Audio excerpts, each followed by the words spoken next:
Welcome back to my morning report chart appraisals with me, Rich Pair Market Analyst at Hantec Markets on Wednesday, 6th of June. Let's look at cable, which we've just talked through the euro dollar, which is breaking higher. Now, sterling is also pulling some decent gains against the dollar today, and it certainly seems as though having broken that downtrend, similar, I suppose, to the euro, having broken that downtrend, we're now sort of starting to build a run of higher lows, and this is sort of suggested in the turnaround in the momentum indicators, not as advanced in the recovery in the momentum indicators as the euro dollar is, but we are certainly seeing traction on the RSI above 40, traction on the stochastics, and also having bull crossed on the MACD line. So this is looking to test that 3450 level. That is your key near-term overhead supply area, that old low from January, the old lows from May.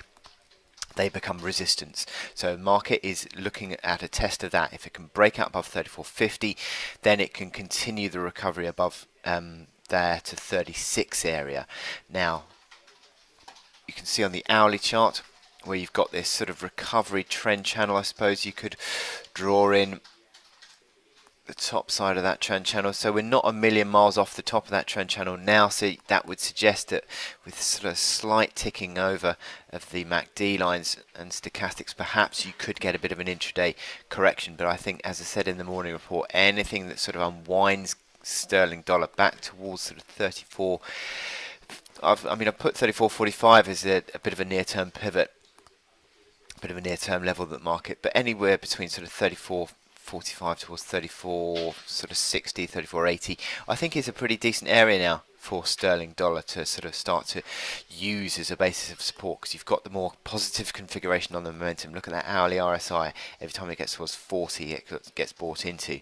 MACD lines they go a little bit below neutral, but certainly they're spending the majority of their time above neutral now.